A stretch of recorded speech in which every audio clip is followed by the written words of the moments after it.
To my left is Scott Winship. Scott is a senior fellow and the director of the Center on Opportunity and Social Mobility at the American Enterprise Institute, where he researches social mobility and the causes and effects of poverty. He also focuses on economic insecurity and inequality, among other poverty issues. And these themes come out in the piece that we published from Scott in Fusion. So please go give it a read. We'll send the link around to people later.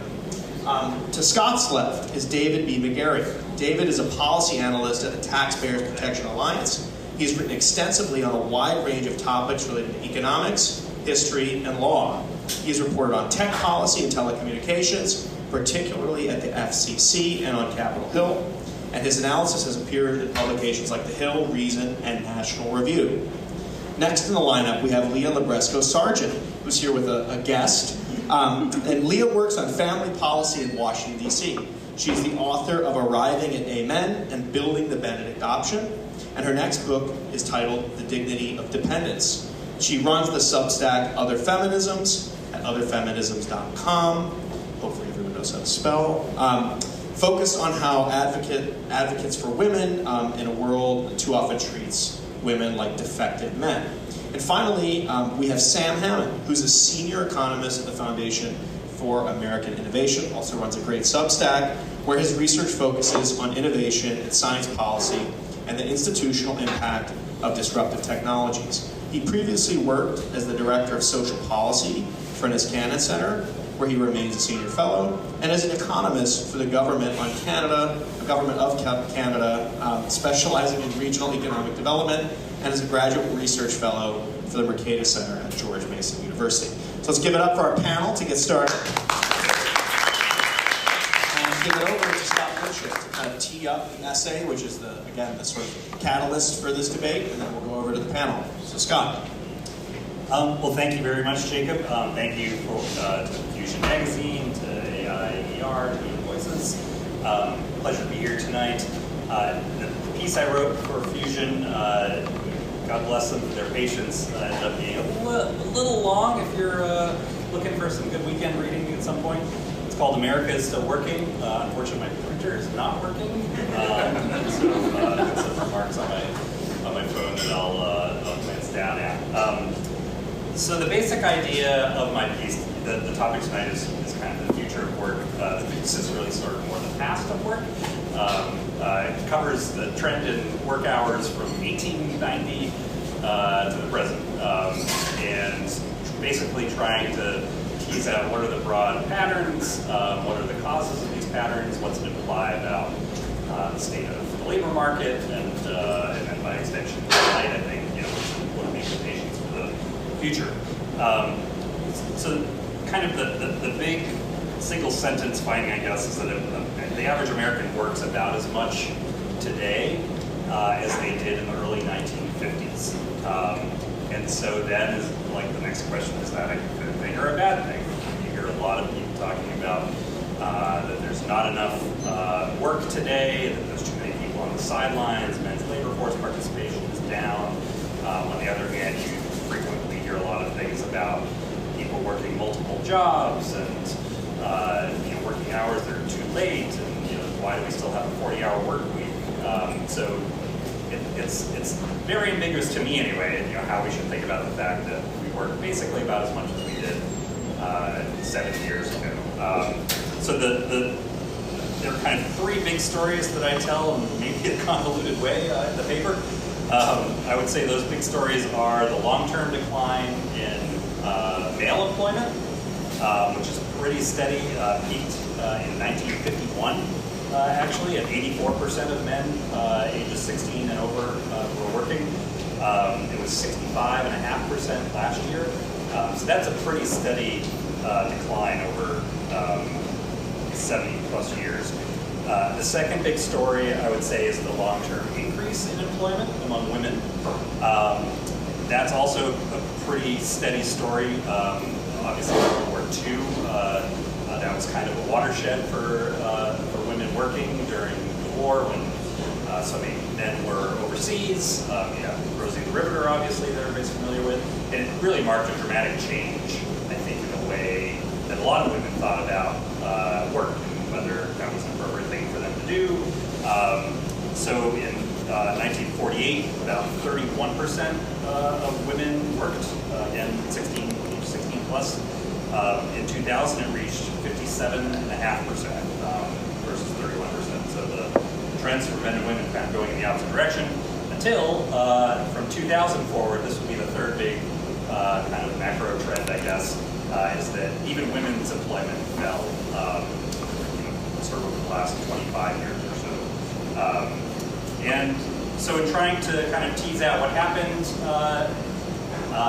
there's, I think I bit off more than I can chew on days that start with T. But a few of the factors that I talk about are, first of all, strong productivity growth through the mid-1960s. When you hear that economic growth is slow, that income growth is slow, that's really true. Until about 1966 or so, productivity growth was much higher than it is today, and that translated into one, increased wages, but it also, what comes with increased wages, you can consume more goods and services, but you can also consume more leisure. And so you actually saw the work week decline during this period where productivity was growing strongly.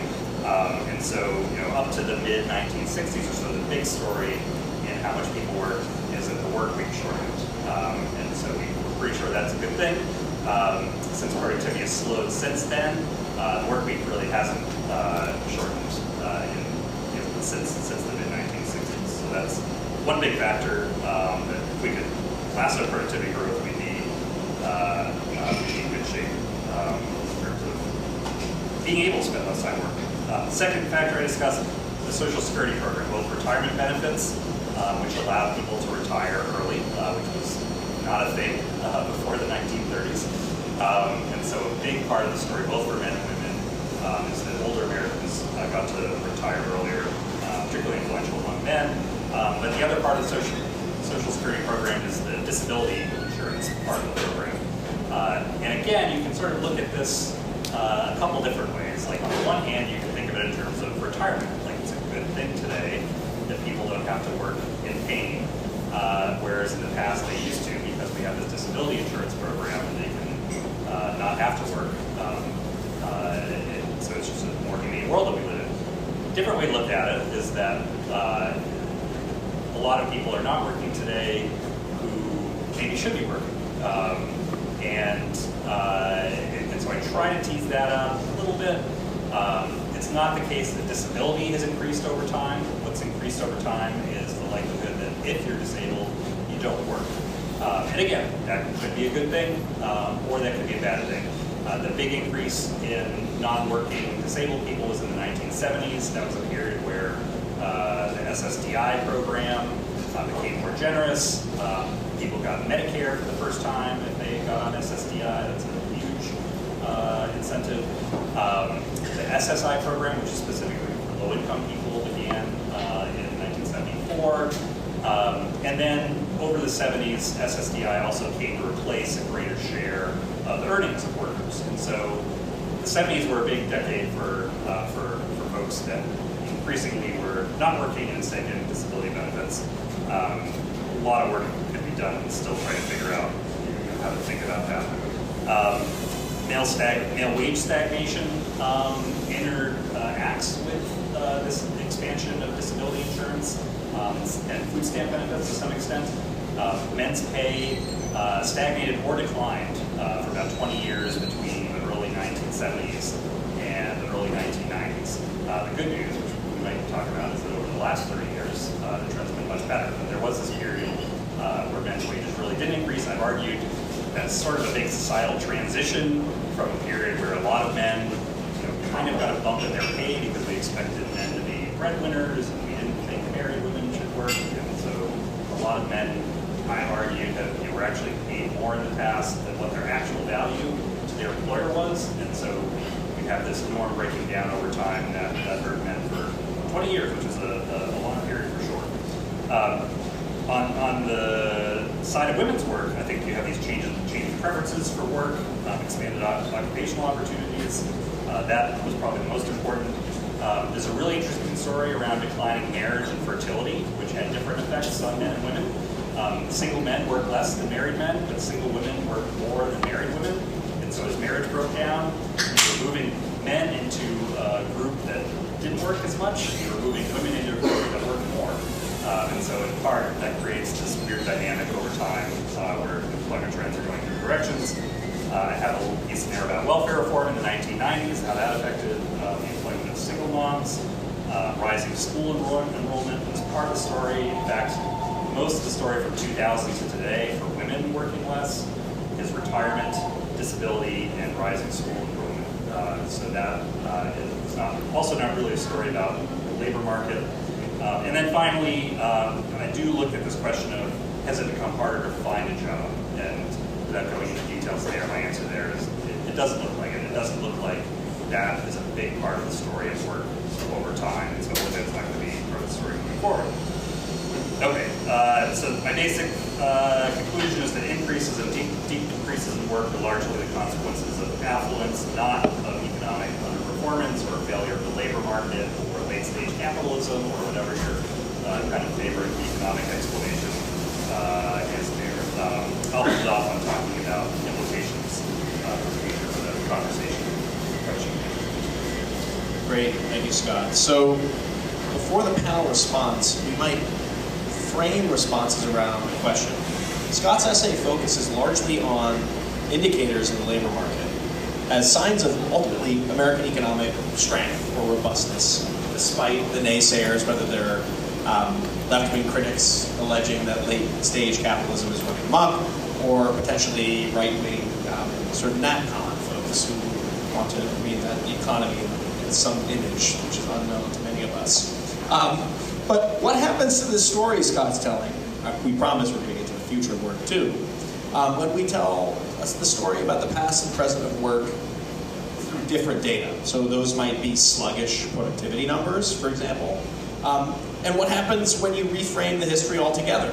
Telling the history of American economic growth or stagnation through specific institutions or forms like the family unit, organized labor, or the institutions and bureaucracies that regulate our economic life. And so with that, let's turn first to Sam and then work this way on the panel.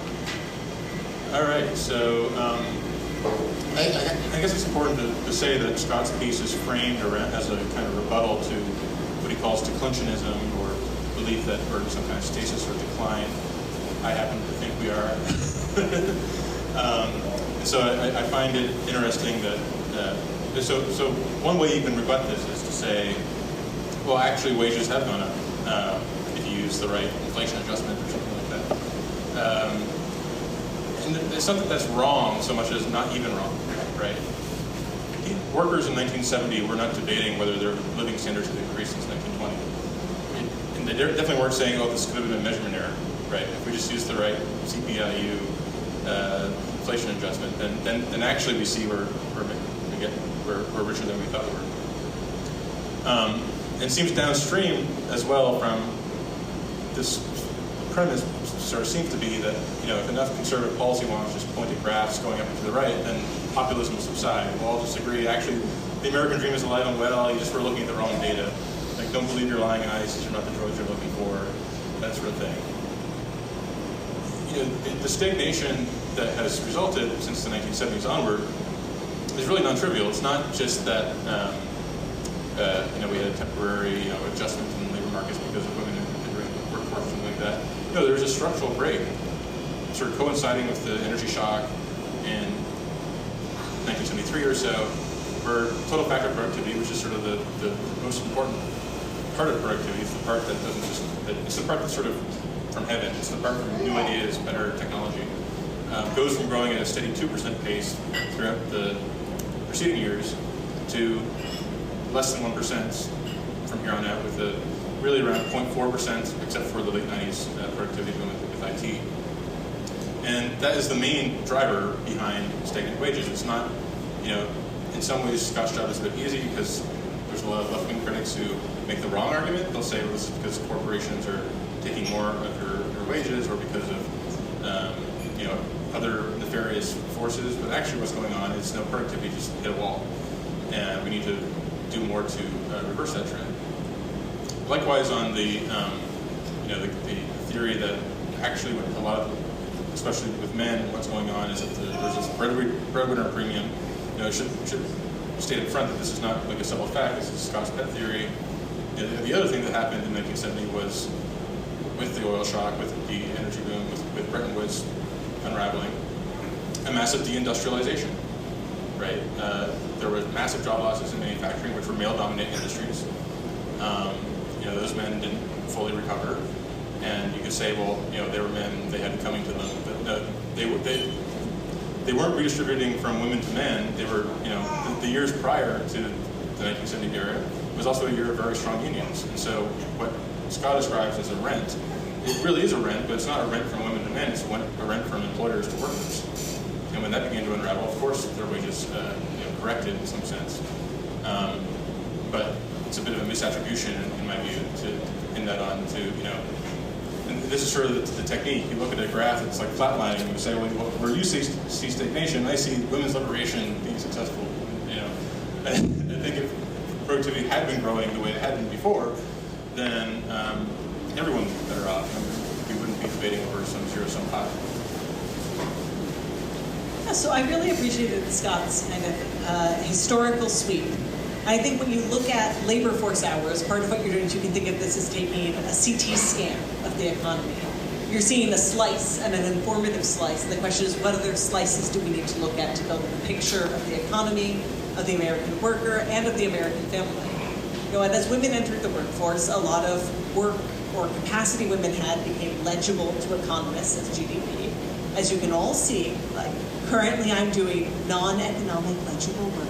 And if I were paying a babysitter to sit outside the bar with the bottle that I pumped earlier, then I would be contributing to GDP in 2 ways during this panel. And at present, I'm only doing 1. So I think part of what's interesting, especially when you look at, what is this driving, and Scott's idea that there are a lot of people opting out of the economy, opting out for retirement, opting out through disability, opting out through greater social cushions, is this question of what are people doing with their non-labor hours and what's essentially competing with work. And where I think I agree with Scott is that especially for men, what's competing is often not productive work in the community that's just not economically legible. What's competing are distractions and despair. And the question is, how do we heal that, and how much does that depend on fixing the jobs that are available to men or fixing the economic pulls that make them not feel as economically needed?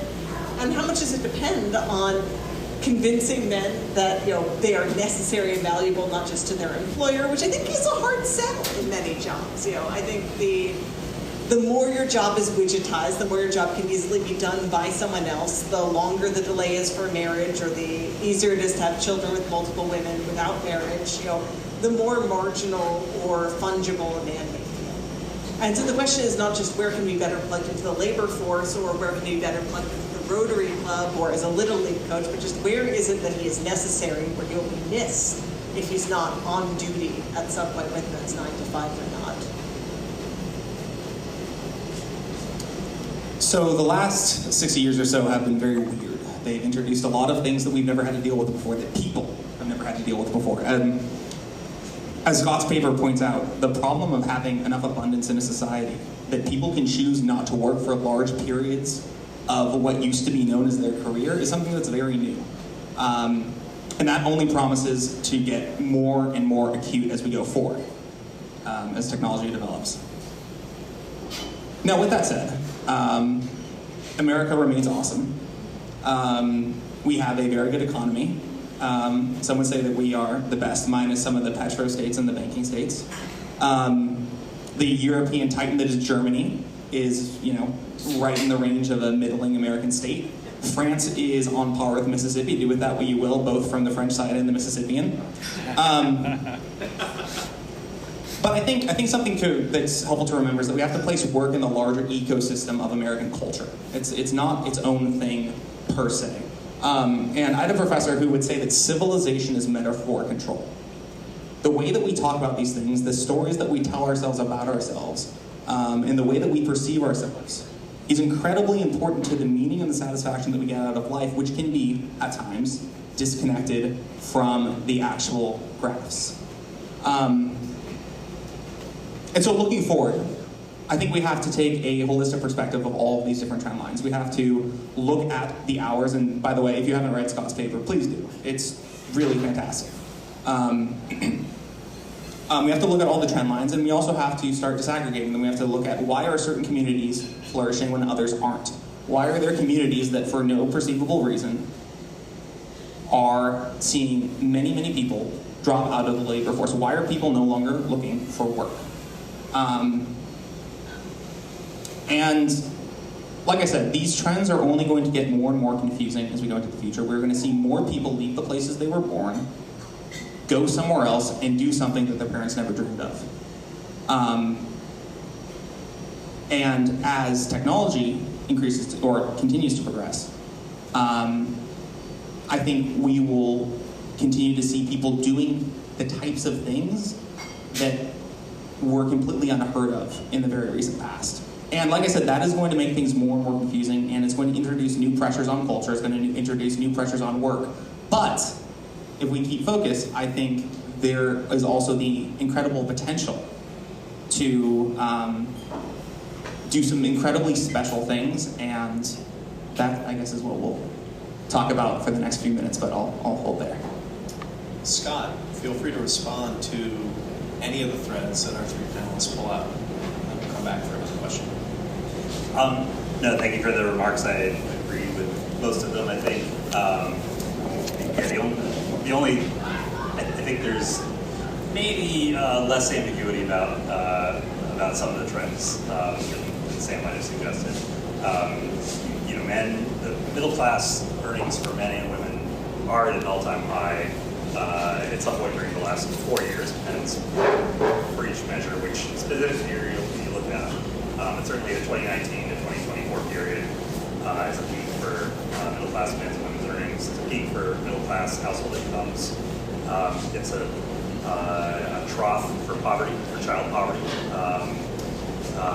Wealth levels, as of the last set of data for the Fed, are at all-time highs. So we are doing pretty well, and I think I've got a little bit more evidence about the male breadwinner thing that Sam suggested. One of the most interesting findings that I had from a previous paper that I did is that, so if you think of a distribution of earnings, where the 10th percentile is sort of the poorest. They're doing better than 10% of the population, but they're doing worse than 90% of the population. And the 90th percentile is the opposite. They're doing better than 90% of the population, but worse than 10%. Wage growth for the 10th percentile of women since the early 1970s was stronger than the wage growth for the 90th percentile of men. And to me, it's hard to tell a story where that's the decline of manufacturing or global trade, or immigration, or the China shock, or opioids, or whatever, where it's such a stark contrast between what happened to men and women over that period. But I agree, America's great, better than France. Agree that we have a real problem trying to figure out what's going on with men and how to get them more involved in non-economic life, apart from the problems that they're having economically, maybe not apart from the problems they're having economically. And in general, I think I would agree with a lot of what Sam said about productivity growth, for sure. Do we have any responses to Scott's response here? Sam? Again, being able to say things are at an all-time high is true of any monotonically increasing trend line. Right? So the question is, what is the counterfactual, right? If total productivity hadn't been evolved in the 70s, the median income today would be in the six figures. Right? The U.S. economy would be about 85% bigger than it is today. I do agree that the last, say, 6 or 7 years have been, really since 2016, it seems like the Great Stagnation is actually coming to an end, partly driven by energy breakthroughs, biotech, AI now. And so, the sources of decline that remain are predominantly institutional, I would say. It's the fact that, we can't build ships for our military. We are getting, the fact that we, separate from whether there were good jobs to work in manufacturing, the fact that China is the world's factory means that if we ever do go to war, you better duck because there's going to be a drone coming for you that we can't build in this country at scale. And so those things are sort of separate from just the pure quality of labor type of issues, although they are connected. I'd also say that one of the side effects of sort of called decline denialism or stagnation denialism, one of Scott's sort of meta points is that worrying about decline means we become blind to the real issues in front of us, and passing the right social policy and so on and so forth. I almost think it's the opposite. You have to understand how truly fucked we kind of are to really get the energy and understand the size and scope of what needs to change to fix our institutional structures. And this institutional decline has really stemmed from a period of economic decline, because when things are growing slower, the economic gain shifts from making a better product to capturing more rents. And that is why there was also concurrent with the decline in productivity growth in the 70s, a huge explosion in lobbying of regulatory capture. And I'll leave it there because I'm getting some feedback.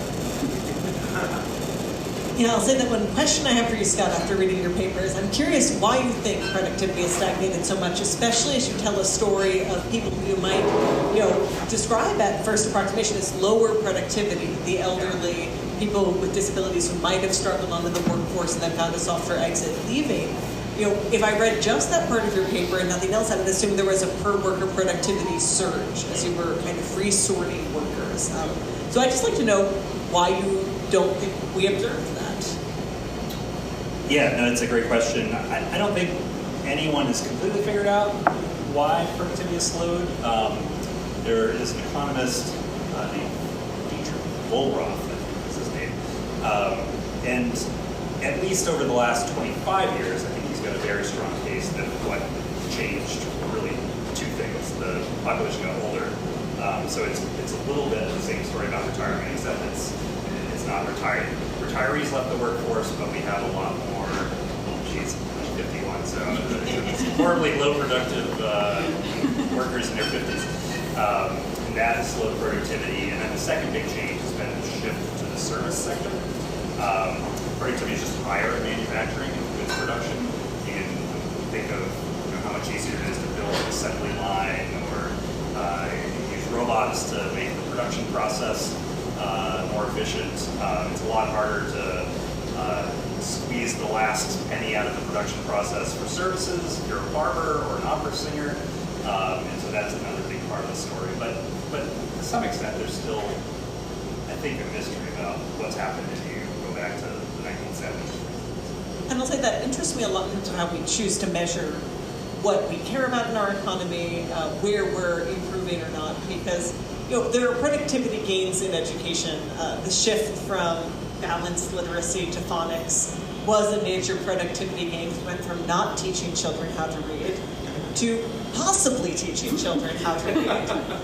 But those are really gains that are capped. It takes you from totally failing at the thing you are doing for most students to succeeding for some of the students, but it's not taking any teacher from being able to teach a classroom of 20 students to being able to teach a classroom of 50. Right. And I think more and more as we have that aging population, have that shift to service jobs, we have the mass aging of the boomers, the medical gains that allow people to live longer in states of more abject need than their parents did, with fewer children to spread that burden across. We're facing a time where a lot of our workforce is going to be dedicated to things where productivity is capped, because those are jobs of accompaniment, not of changing more diapers faster. There's a real ceiling on how many diapers of seniors you can change per hour. And at a certain point, if you had a breakthrough, I think everyone would be more worried by what had led to that breakthrough than excited if you said you could have one person change 1,000 an hour. You don't trust a robot for that? I certainly do not. I've seen, and I think this is important, right? Like, I've seen robots go from, the kind of humorous industrial accident videos of them. There's a woman who's a performance artist who had a robot try and apply lipstick to her face. And it's a very amusing video of it making an earnest stab, and stab is really the verb I would use. And I've seen, the manipulatable robots get a lot better at folding a kitchen towel. But I think we know that for a lot of those service work jobs, it's not enough that the robot changed my baby's diaper. It's that this is a moment that's an opportunity for connection and feeling like someone feels it is worth it to change your diaper because they value you as a human being, not because they've inserted you into the diaper changing pod. And I think the question is kind of how we respond to jobs that cannot grow in productivity. You want to jump in, David, or? Sure. Very briefly, just since we're sort of talking about what has happened since the 1970s, I will just point out that we've seen a lot of other trends in terms of the culture that has assembled our workers, if you'll pardon the phrase. We've seen, number one, we've seen marriage rates, or we've seen people get married later, and obviously married men, as I think most of us know, have a tendency to work harder and longer, if nothing else, just to get out of the house, to avoid said diaper changing. And we've seen a whole bunch of other trends like this. We've seen institutions of civil society fraying. We've seen, again, like I said in my opening comments, we've seen specific towns and specific places get hollowed out. I would also have some quibbles about the manufacturing doomerism, not just be pejorative about it. The phrase kind of slipped out, my bad. No, but I would have some quibbles with Sam's characterization of the state of American manufacturing, and but I would say a lot of the negative effects that we have seen have been concentrated in specific areas, right? And some of the quote-unquote deindustrialized areas have recovered, they've bounced back, they found ways of adjusting, and some of them haven't. And I think we have to start looking at some of the differences between the two paths that have been taken in specific localities and trying to understand the deeper questions. Because it seems to me that's how you're actually going to make the meaningful differences to help people. I'm going to take a little swing at you here for a second, just given the getting out of the house to not change the diapers. I think it's just, as we talk about the different CT scans we can make of how Americans spend their time, men and women, moms and dads, have both increased their parenting hours, and dads by a huge amount. Like, American dads are changing more diapers than they've ever changed in their lives. And I think it's important to think about when it comes to taking a job that's not intrinsically motivating, that a lot of times, what we're trying to tell as a story for dads is not just a story of taking this job, so that you can escape your family life, but it's sometimes to give your wife the flexibility she wants to go down to part-time or step away from work because you value the diaper changing. Or in some cases, to retire earlier and have more time for your children, or for your parents who have slipped into the diaper changing area themselves. But I feel like you're selling American men short here. Well, in all seriousness, this is actually one of the places that I'm most bullish on technology. As I'm slightly skeptical of the work from home movement per se, but I think one thing that technology offers is the opportunity for people, both men and women, to arrange their lives in formerly non-traditional ways so that they can do the things that gives their lives meaning. They can get more of the stuff of life by spending more time with their children, arranging a career that actually is more meaningful, a career that has all the hallmarks that sort of check our boxes as people. Do you feel like you are in control of your career? Do you feel like you are doing something you are good at? Do you enjoy what you're doing? When you're actually in the work, are you in a flow state where you feel like you're being productive and you are moving through your tasks? These are all things that the increased flexibility of or a better and more developed technology are going to offer us going forward.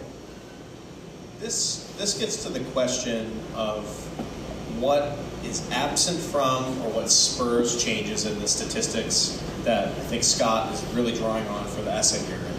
One way to talk about this is what does technological change cause? What does it produce in the statistics that are measured and used as the sort of like archive, if you will, of this history you're telling? Famously, like Robert Solow says that economic growth is everywhere, but in the productivity statistics, referring specifically to computers and technological change associated with what entrepreneurs and other tech boosters wanted us to believe was a genuine revolution in the economy, yet it seemed, at least in some ways, to not show up in the way that your story is telling, in the way that data tells the story of the late 20th century U.S. economy anyway. So the question here is, what role does technological change play in this history? It's a part of the paper at times, it's not in others. And then to the panel, what is technological change taking on new characteristics? David's mentioning, is it truly going to change, let's say, American worker productivity in the 21st century? On the one hand, work from home movement did seem to lead to, from what I remember reading about this, right, an increase in productivity among some employees in some firms. But firms have all of a sudden rolled back, right, work from home requirements. At least many firms have. So there's a lot of open questions, I think, about this AI as well. I wonder first to Scott and then to the panel, like, what is the role of technological change? And is there a way in which we overplay that card in telling this story, right? So anyways, first to you, Scott, and then to David. That is a big, tough question. So I guess just to start, I would say, one answer to the question of what's happened to productivity growth that I had mentioned before, this tease up nicely, is that we are measuring it badly. That actually, if we could capture the gains from the internet, from free apps, that actually we would find that we're living through this period of incredible productivity growth, and it's all just an artifact of data that we think we're not. There's a lot of research on this. It's not at all conclusive. I think probably the answer I would give there is that productivity is only partially capturing what it is about our lives getting better than we care about. So productivity is GDP, gross domestic product, what the economy produces, divided by hours. So GDP is just the sum of everything the market economy produces.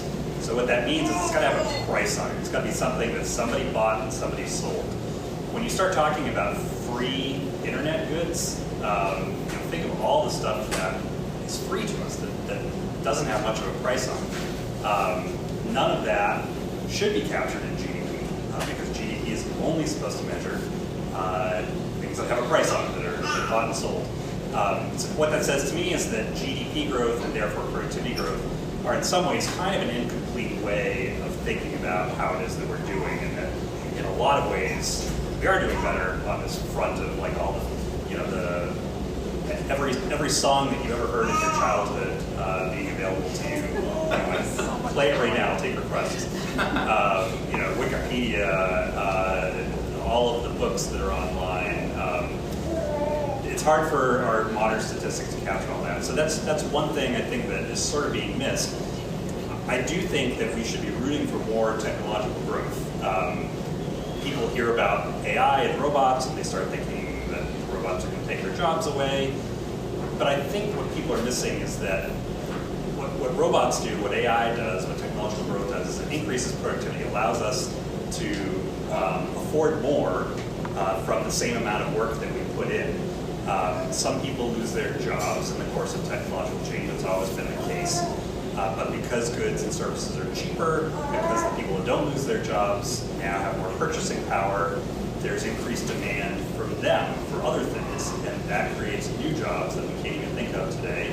And so technological change is this thing that's been happening for centuries, and it's not going to be much different this time around. I think if we could get robots taking jobs, our productivity growth would go up, and that would be a good thing for just about everybody over there. First of all, just subscribe to the generally techno-optimist position. But as Adam Smith wrote in Wealth of Nations, and everyone can drink now, he talks about the fact that in England, in the 18th century, workers had problems dealing with nascent industrialization because they would try to go to other places, they would try to move around to find new jobs, and there were regulations that prevented them from doing so.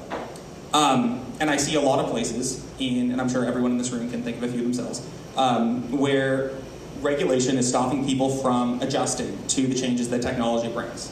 Whether this is occupational licensing, whether this is all of the red tape that you have to go through to build a building or build a business. These things make meaningful differences in people's ability to adjust flexibly and quickly to change. And as technological innovation gets quicker, it's going to at least seem more destabilizing, at least to a lot of people. And I think the regulatory barriers are therefore getting more and more significant, and they're also going to seem more and more pointless. And people, I mean, listen, I hope. I hope that there's going to be a better appreciation of what actually works, what is necessary for preventing externalities, maintaining sort of general standards of society and cohesion, and then we can strip away a lot of the fat. Also, two major things on kind of where the GDP is going and what's constraining it, what we think. The first is, I think we are at a time of remarkable technological breakthroughs. The first young man who's had gene therapy treatment for sickle cell has just finished his course of treatment and will be part of a new generation of people who live free of that disease. We're entering on, we're living in the wake of one of the biggest GDP boosts that could be, which was the development of the COVID vaccines, allowing people to come out of a pandemic and return to work, return to family life, return to visiting the elderly. I expect to see kind of a lot of weird jumps in that way in technology, but I think the major rate limiter will not be our technological breakthroughs, but our willingness to let them happen. We are at a time of a surge of energy abundance, where America is producing more oil, more gas, more solar, but it's illegal to build the wires to carry the energy to places where it's needed. So when we think about what are the bottlenecks on GDP, a lot of that isn't, are we increasing tech fast enough, are we entrepreneurial enough, even though that may become more of a bottleneck as the population ages and as new children aren't born to take weird risks. It's that we're making it illegal to apply those advances, and we're making it illegal by default, rather than outlawing them one by one, where at least you could do some good before people caught up to you.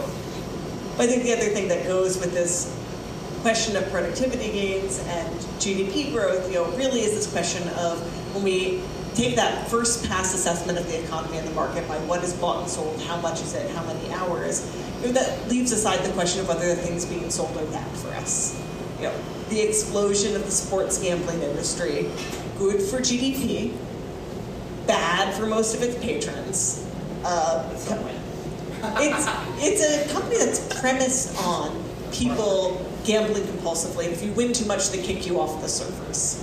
And bad for sports, frankly, where you wind up taking, then this won't turn up in GDP, but a thing where you wind up rooting against your own team from scoring one more point because you've been on the spread. I think as we look ahead, we've got the one big question, which is, have we made it illegal to apply the good things we want to build, and then made it illegal by default to build good things? You have to petition for exceptions. But then also, as we measure what we've built, are we measuring just that there is stuff, and not that stuff is exacerbating the removal of men from the workforce, the growing deaths of despair, the kind of coarsening of everyday pleasures till even a baseball game is more about the bets than the players. Sorry, can I just jump in very quickly before we get to you? Just one thing on your first point about the advances in healthcare and life expectancy. As people are living longer and staying healthier as they do so, there's going to be a question, what do you do as a very healthy 80-year-old? Are you going to work in some capacity? Similar to the point that Scott's made about disability. Okay, maybe at age 80 you don't want to be working, but is it good for you not to be working? And I think we are going to have to think about these things, and also individuals are going to have to start thinking about those things for themselves as well. Yeah, so the question was kind of two parts: how to interpret the data and what technology means. So, and I think the tricky thing about data is, especially very iterated data, so let's take something like work hours. If the Federal Reserve is doing its job, then that should basically be a straight line over time, because aggregate demand is the sum of everyone's working hours times what they get paid. So, so then you pull back and say, well, has the Fed been doing their job? And if you look historically, at least since 1970, 3 out of every 4 quarters in a given year has excess slack in the labor market. Basically, the Fed overreacted to excess inflation during the stagflation era, and we've been underemploying people systematically in a way that wouldn't get picked up because it's been so constant. That began to change, right? That began to change since 2020, really, when we've had monetary and fiscal policies that have promoted strong labor markets, tight labor markets. And to Scott's point with disability insurance, the biggest single source of employment growth over these last 4 years has actually been disabled people. And in their workforce participation, not because of program cuts or program reforms, but because labor markets were finally tight in a way that hadn't been in a while. Likewise with manufacturing, we often hear these sort of apologies for U.S. declining manufacturing that point at sort of aggregated statistics and say, well, look, we're producing more by value added than ever at any point in human history or U.S. history. As well, yeah, because we produce the most high value added thing that doesn't actually employ many people. So yeah, we have NVIDIA designing the chips, but we don't actually manufacture them. We're trying to now. And so that shows up as a really big number. But if there's ever a war over Taiwan, the fact that we have the best blueprints doesn't mean shit. And likewise across a lot of manufacturing, like our capital goods are overwhelmingly imported. And so when it comes then to technology, I feel the same way. I totally agree on the point about innovation and bits being hard to capture GDP because I can't put a dollar value on the fact that I have Google Maps, whereas if I was in the 90s, I'd have to be carrying a giant paper map. That has to be worth something. But the difference is that kind of value is not funny. I can't take a little bit of my Google Maps value and spend it on something else. And the same way that I moved to California to better weather, that doesn't help me, doesn't give me collateral to start a small business. And so it really matters that we have actual productivity, the stuff that does get measured. That's the stuff that we can use to fund more cool stuff. Technology going forward, I think, so one of the reasons why, if we had some greater agreement on the fact that the last, say, 50 years has actually been not just underperforming, but in a kind of very pernicious way, very stagnant, where a lot of this innovation has gone into bits. Now with AI, we're sort of transitioning to a phase where that innovation in bits is moving into innovation in atoms, where the robotics is getting good enough, where the machine learning and large language models and things like this are actually doing productive work, both in the knowledge sector, but now increasingly in the physical sector.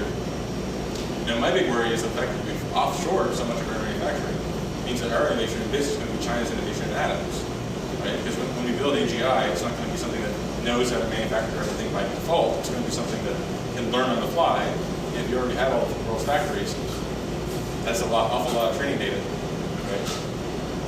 And so I'm quite bullish on economic growth going forward. The question is, where is that growth going to occur, right?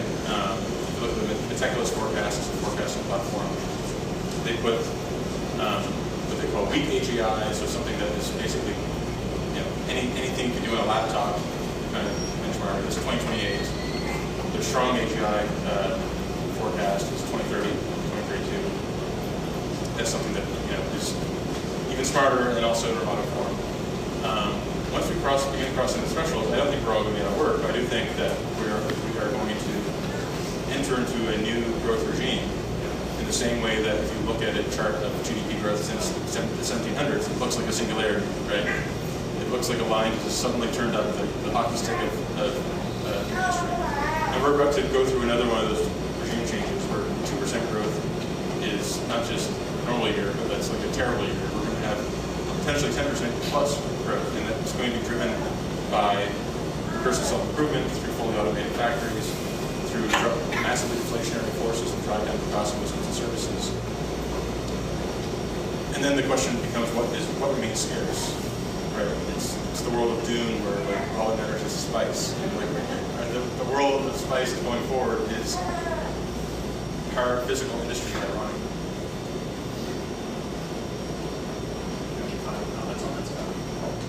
Well, on this point, I think we should ask the panelists, before handing it over to some audience questions, what the future of American work would look like if American workers are working well, if the economy and culture and institutions that sort of bolster the labor market are things we would like to see, and what the future of American workers working poorly or in sort of trapped in pernicious structures that they cannot control, and kind of a Kafkaesque dystopia, right? Like, what are these two visions? What do you fear most about what we're unable to change or unable to stop?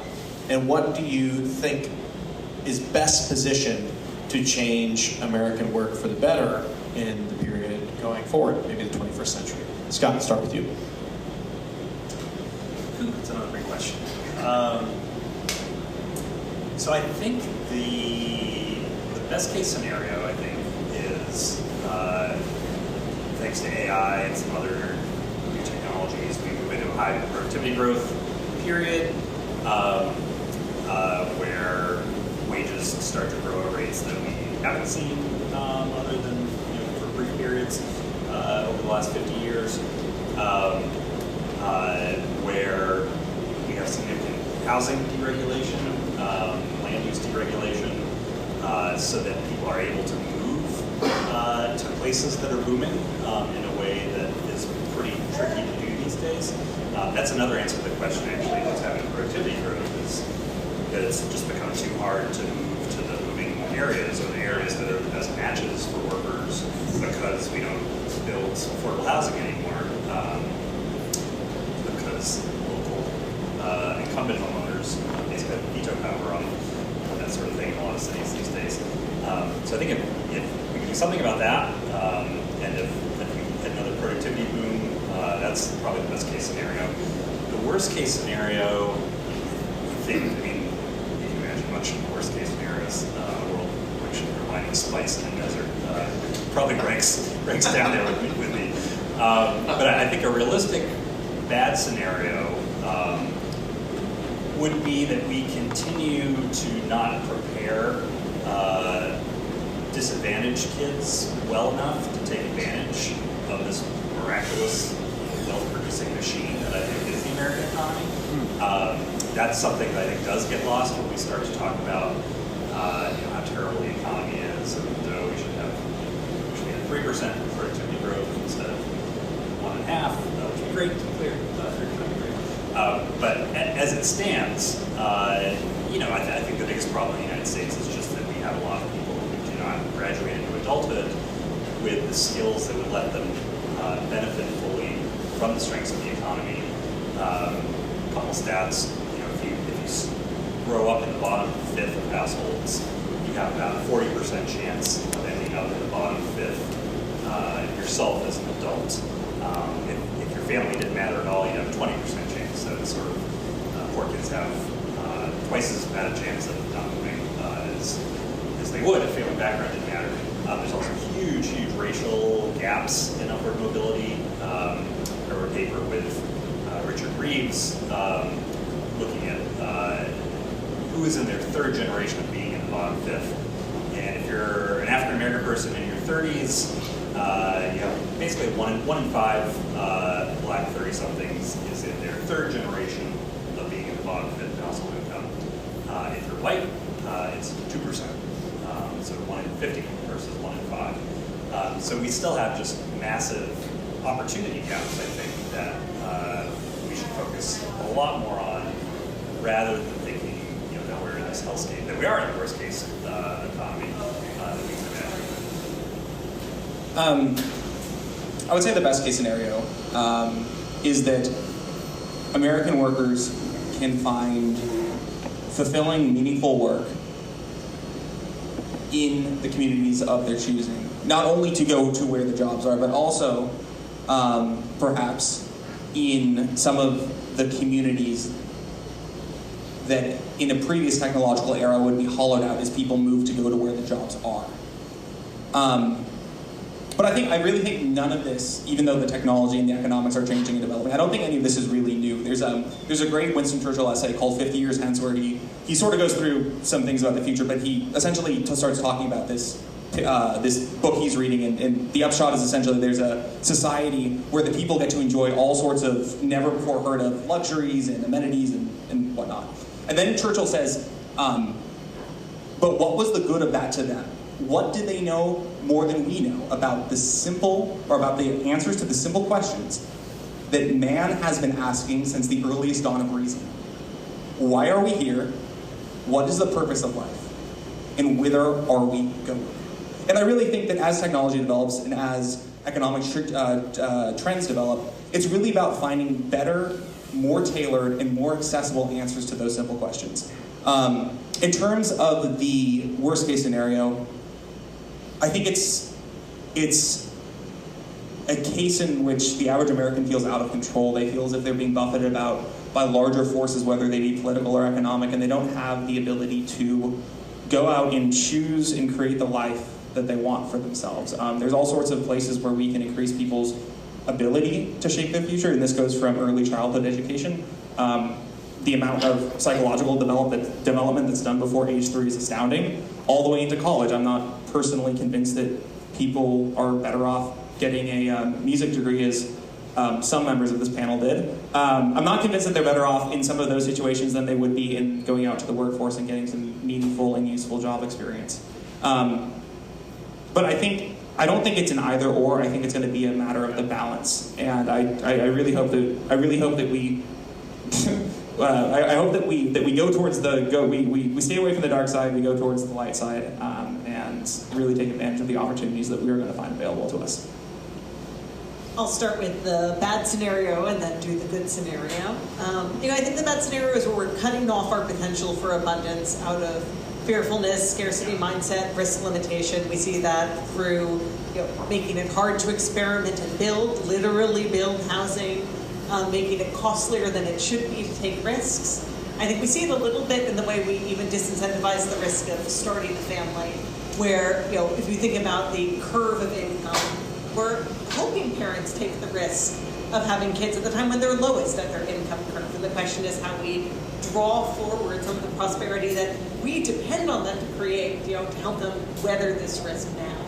And then as we kind of face this fertility crunch, you see both the sadness of people who intend to have children not achieving their desired fertility, and then the shrinking of families, shrinking not just the economic stability of our social security scheme, our entrepreneurial energy, but it's shrinking the social insurance people depend on to turn to someone else and say, I can't do this alone, you're my brother, you're my cousin, you're my cousin's neighbor who you're very close with, but those weak ties that let us weather brief interruptions. And also on immigration, that we just, due to our increasing polarization over immigration, start saying no to all the most talented people in the world who want to come here, and we turn them down as we keep becoming more and more polarized against all forms of immigration. And we cut off dynamism at every level, immigration, building, and children. A better scenario, I think, is one where we both kind of take advantage of technological breakthroughs to let people rearrange their work as they like.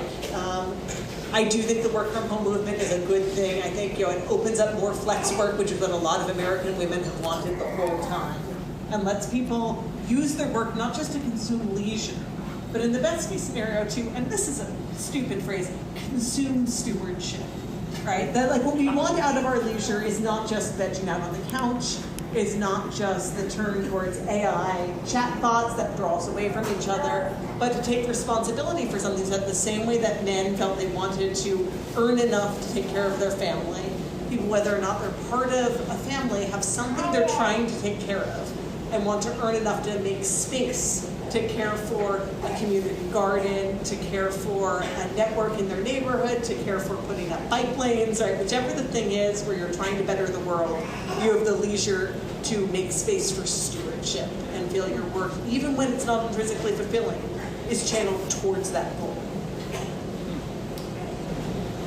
So, I absolutely agree with almost everything you just heard. The three big trends I see going forward are energy, by first approximation. There's something called the Henry Adams curve, which looks at the per capita energy use in a country. The first approximation, all these negative trends have correlated with that flatlining. So basically after 1970 with the energy shock, the amount of energy that was going per person in the economy, there was like a kink in the curve, and suddenly we're doing, it's called dematerialization. We're doing jobs like, where the main energy is like air conditioning. If you look at China, they've doubled their electric energy production over the last 10 years, and they've doubled it the 10 years before that. Ours has basically crept up slightly over the last 20 years. Most of what solar and so forth is going to today, because of the grid constraints, has been to replace dirty sources of fuel. Scott would say it's an all-time high, but so that's point number one. We need to boost energy. Point number two, we need to combat these regulations, right? So the quote you had from Adam Smith earlier, I think that's probably the same part of the book where he says that there's a great deal of ruin in a nation, right? So that, he would be a declinist for his time, but what he was doing was looking around and saying, look, we're on the precipice of this potential growth miracle, and we get the medieval guilt out of the way, we can actually reap the reward.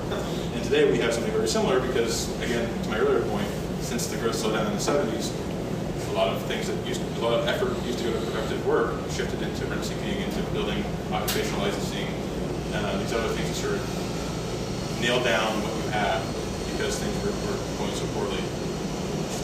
And the third and final thing is, if we survive World War III and pass through the corridor and get to the other side of this Aier revolution, I don't think that it means necessarily that we're all unemployed. I think in the scenarios where there is mass technological unemployment, where we move into a post-scarcity society, there's kind of only two stable regimes.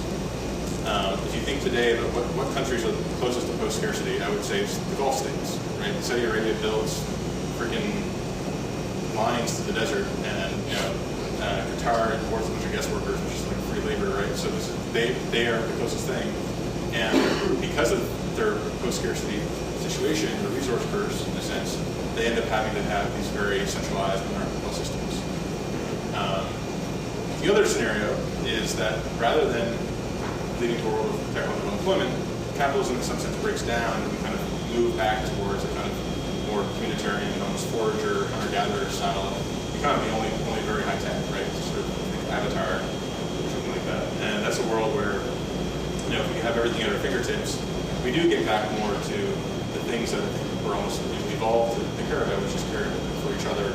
Those economies just called gift economies. Like we have everything at our fingertips, and the thing that really has value is the thing that you made with your own hands. So that's really my mission right now, is ensure that we survive get energy production up, defeat the regulations, survive World War III, and move towards a system that looks more like Avatar and less like Saudi Arabia. I'm sorry, I just do have to ask, Avatar James Cameron or Avatar Last Airbender? Okay, that makes more sense, yeah. An inviting future for questions from the audience. So we have time for at least 2 or 3. So raise your hand up. I can bring you a mic if you need it. You can bellow sufficiently. I've got a question. We've talked specifically about parents in the workplace. And I think the line was from Scott specifically about how single women tend to earn more, work more than married women, opposite for men. There's this idea that we hear primarily from the left of the fatherhood bonus versus the motherhood penalty. And I was wondering if you could speak on that. I think the left tends to get away from the idea that some of it is kind of self-imposed. But what is kind of your experience? Have you seen that? Could you just speak to that a little bit? Start with Leah. Yeah, I'll take a crack at that. So I'm on my 2nd week back from maternity leave. I'm working part-time initially, and I think, the wage gap and the motherhood penalty are things that the more we look at them, they do set back women's lifetime earnings in many cases because women choose to take a step towards their family. And I think it's important to be frank that we see a gap, but that gap mostly matches people's preferences. And for a lot of women, it's a temporary gap. A number of women take a step back until their kids are 5 or older, come back, have a lack because they've stepped out of a track and then back on. But I don't think of this as a crisis or something that needs to be solved. I think the bigger struggle is for women who want to have an attachment to the workforce, but not a full-time attachment. And what we can do to ease that, to kind of help women do the best work they can in a more limited scope of time, to avoid commutes from work from home so that more of their work for their employer can be done and done well while taking less time away from their family. And I think it's important that when we look at how we set up our family policy, that we're not penalizing women for making those choices. And I think you see that in various ways. We sometimes set up our family policy that presumes that both parents need to be earning at all times to count as a working family. When a mom who's taking time away from the workforce with an infant may still want to have child care for an older kid, she's ineligible for the CDCTC, the Child and Dependent Care Tax Credit, because we built that as the only families, the 2 parents working are working families. Anyone else want to take a pass at that? The only thing I'd say on this is not an area I have expertise in, but I would guess that the fatherhood bonus is no longer employers kind of paying men a premium because they're married. There's pretty good evidence on identical twins showing that I forget how it's set up. I think it's identical twin brothers. One of them marries, one of them doesn't, and there's a pretty sizable 20%, I think something like that, difference in earnings that they make. And it's this idea, I think, that if you've got a family, that you've got more pressure on you to straighten up and fly right. Whereas I think one big thing that's changed in the U.S. over the last 50 years, and Richard Reeves' book I'd recommend on this, we just don't really expect very much of guys anymore. It's a big overstatement, but to some extent, shotgun marriage trends, and actually it produced a chart on what's happening to shotgun marriage. So unmarried couple, you find out you're pregnant, you get married. Raise your hand if you had one. It's gone down, it's tanked over the last 50 years. And so I think we don't expect guys to do the right thing, in that situation. I think women have found either through their own earnings or their family support or the safety net that they just actually don't necessarily need the guy around to raise a kid, for instance. And so we just don't have a lot of expectations of guys. And if you're a guy, and that's the world that is sort of staring you in the face, as a 17-year-old even, that just changes, I think, a lot of the way you think about investing in yourself and, whether you do need to straighten up and fly right? If nobody's really going to expect much of you, and you can't expect to get married. If you do, you can expect it to work out. And if it doesn't, you're probably not going to get kids. And, it's sort of what takes you down, I think, the bad path. So marriage, I think, as an institution is one of these. A lot of social conservatives, I think, remains as a little bit. Man, you can be tame and married, but marriage, I think, does have specific benefits for men. I'll just take one more crack at then, since we were chatting about this on Twitter earlier. I think one of the other things we think about, and I really liked your life, when preparing people to take advantage of abundance. I do think that's partly looking at how we raise children. And whether young men are thinking of themselves as growing up responsible for other people, taking charge of projects, mattering to someone else, being missed if they were not there. And I think the more that we kind of aim towards a very hyper-protected childhood, moving away from when kids go out and start projects of their own, wander the streets till dinner time, genuinely take responsibility for things that then can fail versus being shuttled through a series of educational programs to fill up their whole day, then that is one factor that makes young men and young women less prepared for a child, less prepared for marriage if they've never, sometimes even until after graduating college, had sole responsibility for a project that could fail if they don't live up to it. Questions? Yeah. So one question I have is sounds like the goal is basically everyone agrees if you get energy good enough, we all live in a utopia, but there's this kind of transition period. And or maybe not quite, if you do it right, you get a utopia. So I kind of wonder the extent to which density and related to manufacturing will affect kind of what the ideal future of work looks like. For example, as efficiency gets better, people need to work, say, shorter shifts. I worked in a manufacturing facility going from 8-hour shifts, 24/7 to 6-hour shifts, actually increases your number of workers by 33%. That actually increases the amount of transit you have on the roads to get to and from wherever your work is. So as you think about increasing productivity, maybe leading to shorter hours, or just you need someone to still keep these factories running, they're not going to be fully automated fully for a while.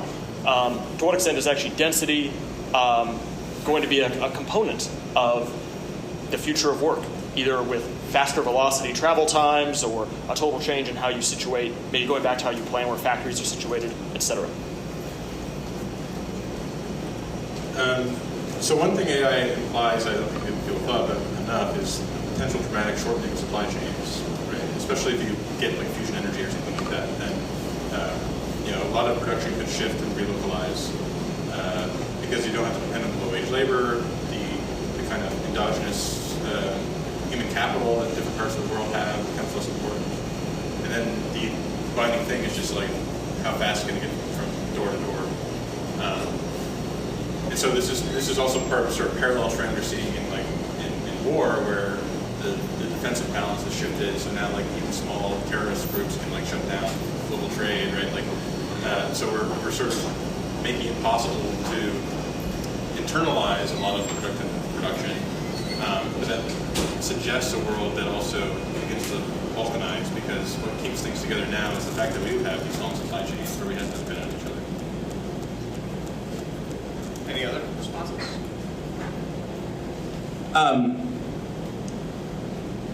The Lord didn't come down on the third day and prescribe the 40-hour work week, right? There's a lot of things that we have in the way that we just sort of expect the economy to work, or in the ways that we expect our daily lives and work lives to be structured, that are either the product of social convention or are that are incentivized by regulation, right? I think going back to some of our conversations about flexibility and free innovation, the more that we can adjust and be flexible, as so much in our society and our technology space changes, the better off we're going to be. I don't think utopia is in our grasp, but for fusion energy, I think the hurdle is not even permitting reform. It's the line between good and evil being drawn through the human heart. But I think what's interesting when we think about forms of abundance that could become available to us and how we would respond. I think it's interesting to look at where Americans feel, at least at the present, profoundly uncomfortable with what is cheap elsewhere. And I'd say particularly Americans are really uncomfortable with cheap human labor in their own home. In other countries where human labor is very cheap, and it's common to have live-in servants, live-in cooks, live-in nannies, that's something that's relatively rare in the United States, even when it's more affordable, and it's held more at arm's length. It's not like an auntie who takes care of you. It is a rotating range of nannies who shouldn't be there too much and should always have this very professional distance. America is a culture that's very uncomfortable with servants. And I think one question about abundance is, if we make that more accessible but without a human face, is that something people are more comfortable with? And if it's not, if we have a period of abundance but a profound discomfort with our need being kind of a source of an intimate relationship with someone poorer than ourselves, what weird technological dodges will we see come up? Okay, well, we know that the line of good and evil runs through every human heart, and we know that it is evil to keep people sitting for more than an hour and 15 minutes for the panel. So first thing to do is give a big round of applause for our panelists. Give a big round of applause for the Young Voices team, Casey and others. And for the AIER team, Rachel. And any other folks who couldn't be here today. So the bar is still open. The conversation can continue over more drinks. You can come up and chat with the panelists. The panelists will come chat with you. But please hang out. And then at 8 o'clock, we have to kick you out. We don't know where you're going, but you can't stay here. Thank you so much for coming and joining us for what I think was a pretty interesting conversation about the past and future of work.